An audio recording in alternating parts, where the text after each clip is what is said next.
Josh Manson, the defenseman. Now a shot right out of the rebound goal. How close to a perfect period was that? I mean, I think we did all the right things, all the things we talked about. We were working hard. Go ahead. Let's just hope we can do it and win it, and however many games it takes, I'll be happy.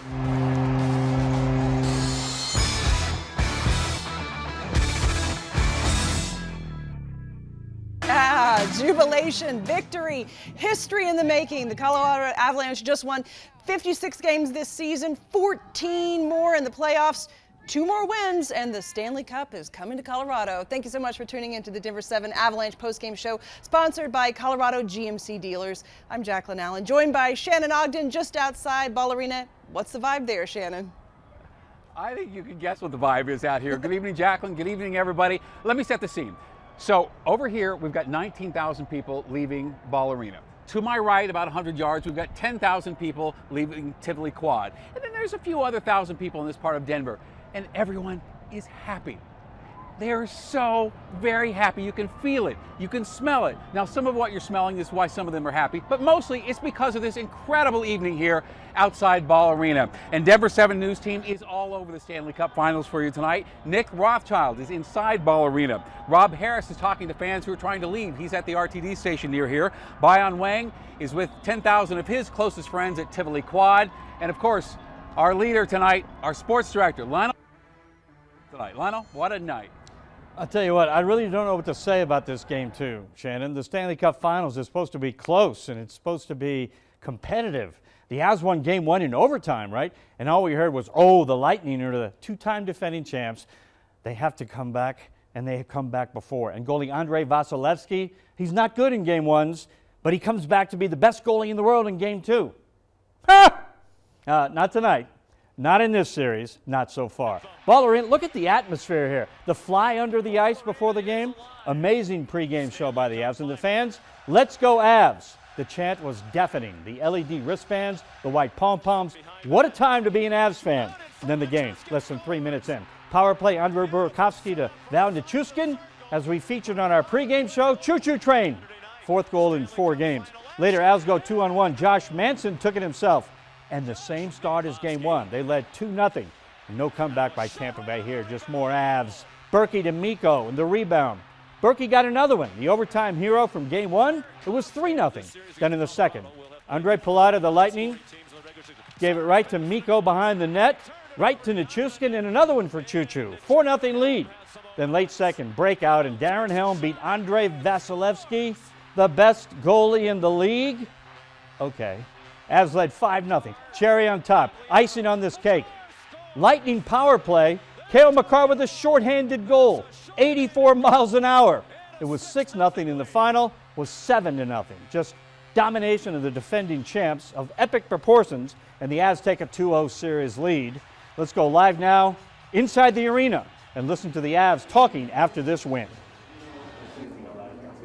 Great saves. We know one on Val coming across. Glove save he made, he's still hitting them, right? So we're finding ways just to kind of keep throwing it at him and create chances. And over time, I mean, you got to think you can't. I don't want to say anything about it, but you know, we're creating a lot of good chances. Your speed overwhelming to me. Well, the speed I think is what we like to stick to, right? And we think that's how we have to beat them. They're a patient team, like I said, and they're good structure below the top of the dots and or top of the circles, and so we just need to keep playing like that. How would you explain that you guys look like the ones that you're used to being on this stage at this time of year, not them? Well, I don't know if you can say that, but you know, in our room we have that humble mentality and that belief. I think the belief is such a big thing, right? I've said it I don't know how many times, but if we know that if we go and play the way that we need to play, we have confidence in ourselves and we have belief in our game. You guys are scoring all these goals, and Nathan MacKinnon still doesn't have one. Cale Makar finally got those 2 in the third. Just what does it say about this team's depth as a whole? Well, our depth is obviously a huge part of our team. Joe and Chris did a great job with that. Whether Mac is scoring or not, Nate's scoring or not, I mean, he's driving the play. He's wearing guys down. He's forechecking. He's above pucks. I mean, he's a full 200-foot player, and he's been playing unbelievable. Goals or not, it doesn't matter for him. You played with and against Nichushkin. How have you seen him grow as a player in that time? Yeah, I've played against him, and I remember him driving wide and slipping in. And going Josh Manson right there, talking about the 7-0 win in this game. Let's go back live to Ball Arena now and Nick Rothschild. And Nick, this was the second largest shutout victory in Stanley Cup Finals history. I mean, just take that in. You were at the game watching every goal. Just the reaction, the environment, the atmosphere. What a night tonight at Ball Arena.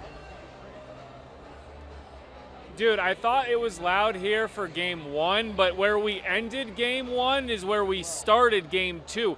My brain feels like that brick breaker game with the little ball bouncing around in the tile. That's like sounds trying to make their way through my ear canals. It was wild in here, and you have to think some of that made it down onto the ice and influenced this game because the Avs came out like a rocket ship. I mean, Nichushkin, Burakovsky, Manson, these guys were scoring all over the place, and the energy in this building must have contributed to it. Yeah, call it tacos, call it touchdowns, whatever you want.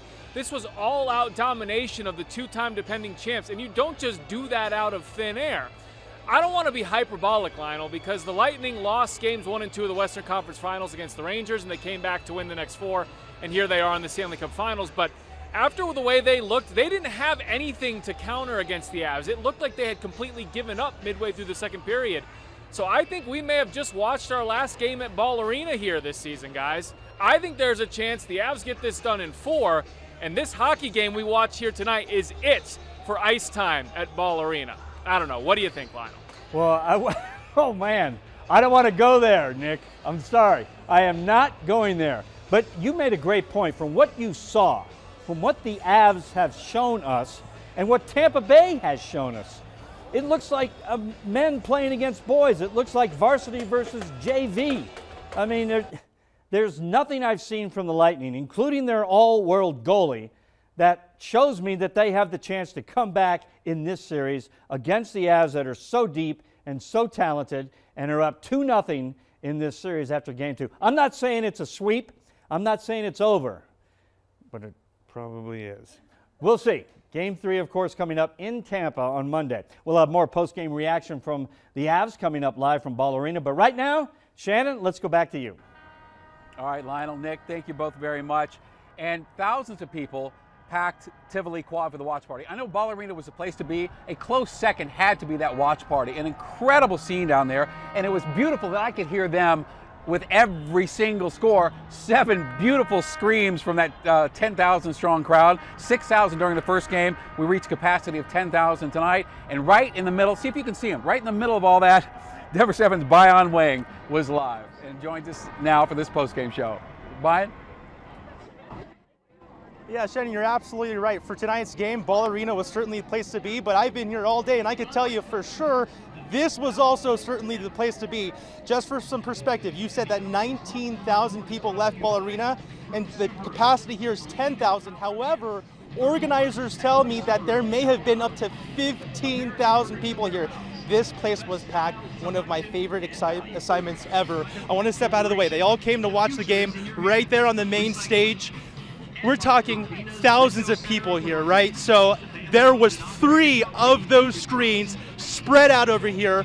And when we did get to capacity, there was people who were on the outside watching in from outside of the fences, from the parking garage roof. They just wanted any glimpse to be part of this experience. Listen to some of what some of the fans had to say. Oh my God, it's the craziest environment. Every man here is just ready to party, and I hope we score 10 more because the environment when we score is so lit.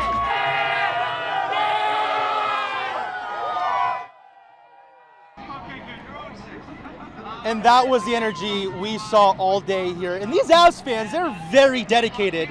We're talking about thousands of fans up here up to the last second when it was a complete blowout game, when other places would completely empty out. What does this mean about Avs fans? You guys stayed till the very last second here.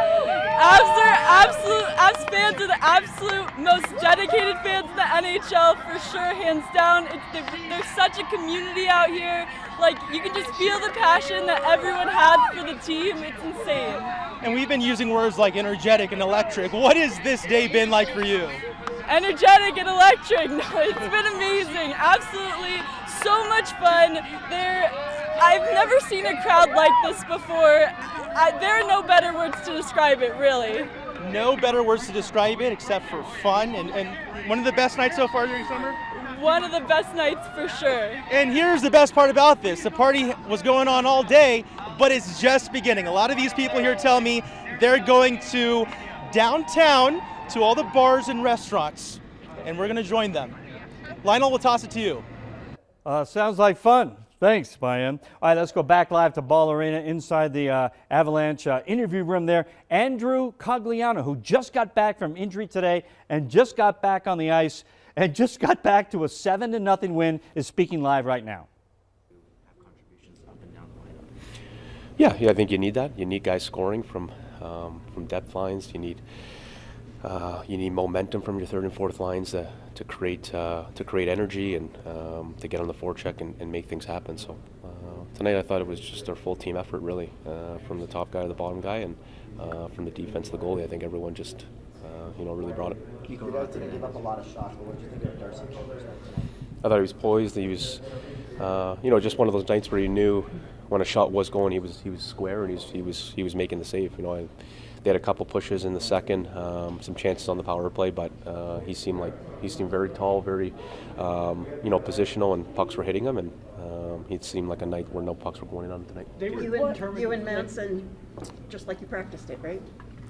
Yeah, he didn't look at me, so no, it was great shots. Him and Kale on those 2-on-1s. They do a really good job of sliding and taking passes away, and those guys made excellent shots. Little blocker, and when you get chances against this team, you got to make them count. So tonight we did. What's allowing you guys to limit so many opportunities? We're checking. I think we're, our back pressure, our reloads, and it's not, usually third and fourth line guys are the key to that, and they do that really well. It's part of their game, but our top two lines are at times in the game the best. Val, Landy, Nate, Mikko, those guys are playing a 200-foot game right now. That's really just tough to play against, and it gives our a chance for our D to stand up and create good gaps, and we get going on the other way with fast breaks. They were determined to win those first 10 minutes tonight based on the opener. Did you feel like, though, if you guys got ahead, that you could still play fast and get this momentum, this crowd, this environment? Yeah, the crowd's amazing. I think the environment is nothing I've ever seen before. So, no, I don't know. I think we're not really getting caught up in too much on the outside. I think we're really just focusing on our game, and I think our game is checking from, like I said, the first line to the fourth line, and playing the game the right way, and when we get opportunities to put them in the back of the net. So I thought our game right from the beginning, like I said, was a high-paced game, and we pushed the pace all night. You guys have been great on the road, but what do you expect? Talking there live at Ball Arena. Cogs says they're not too caught up on what's going on the outside. Well, I can tell you what, Cogs, on the outside it is simply fantastic and amazing, all the fans right now. Let's go back to Shannon. All right, Lionel, thank you very much. So as everybody is leaving the Ball Arena area, they're going to their cars, they're going to their public transit areas, and they're all heading for Denver 7's Rob Harris, who is live at the RTD stop near here. So heads up, you got a few thousand people heading your way, Rob. It's the longest 30 seconds I've ever had. Yeah, in fact, Shannon, I can barely even hear you, but you mentioned a lot of people are going to RTD to get home.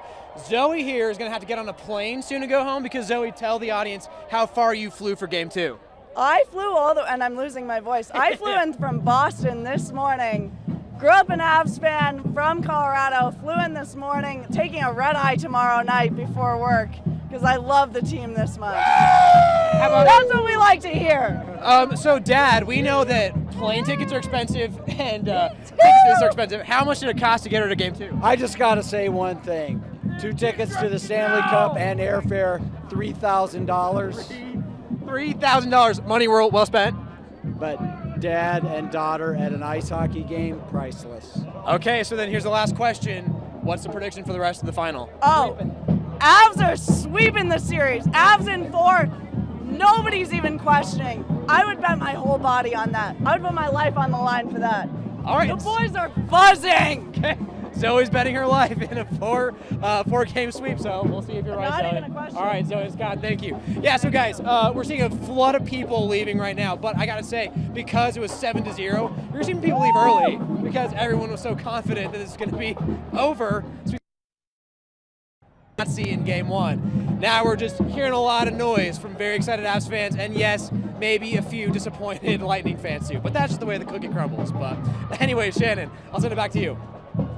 All right, Rob, thank you very much. Safe travels back to Boston to your friends. Much more on this incredible night here at Game 2 in Denver. We expect to hear from Coach Jared Bednar and some of the star players coming up in a few minutes. Just an unforgettable night out here. We're going to get a second so that we can grab our thesaurus and find some more adjectives to describe what is going on in Denver right now. The Avalanche, you don't want to jinx it here. We're 2 wins closer to a Stanley Cup championship, the first in 2 decades. And we'll be right back.